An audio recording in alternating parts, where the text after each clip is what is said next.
বিষ্ণু ইসলাম একবার ওয়াশরুম সেরে এসে দেখলেন কে যেন অজুর পানি রেখে গিয়েছে। জিজ্ঞেস করলেন কে রেখেছে, বলা হলো আব্দুল্লাহ ইবনে আব্বাস রেখে, ছোট্ট আব্দুল্লাহ। বিষ্ণু ইসলাম খুশি হয়ে গেলেন, হায় রে, সে কিভাবে খেয়াল করলো, আমি এখন ওয়াশরুম থেকে আসলেই তো আমার অজুর পানি লাগবে। খুশি হয়ে একটা দোয়া করলেন তার জন্য। তিনি বললেন আল্লাহুম্মা ফাক্কিহহু ফিদ্দীন ওয়া আল্লিমহু তা'বীল, মানে হে আল্লাহ, আপনি তাকে দ্বীনের জ্ঞান দেন এবং কোরআনের ব্যাখ্যা তারে শিক্ষা দেন। বিশ্বনবীর এই দোয়া এমন ভাবে কবুল হয়েছে, এই আব্দুল্লাহ ইবনে আব্বাস যত মুফাসসির পৃথিবীতে আসবে সকল মুফাসসিরদের সম্রাট হিসেবে আল্লাহ তাকে কবুল করেছেন। বিশ্বনবীর দোয়া তারা পেয়েছেন।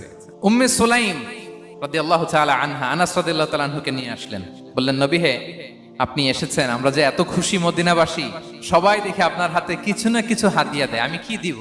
কিছু দেয়ার নাই, কিছু দেয়ার নাই, আমি গরিব মানুষ, আমি আমার নাড় ছেঁড়া ধন, কলিজার টুকরা আনাস, আমার শিশু সন্তানটারাই আপনারে হাদিয়া দিয়ে দিলাম।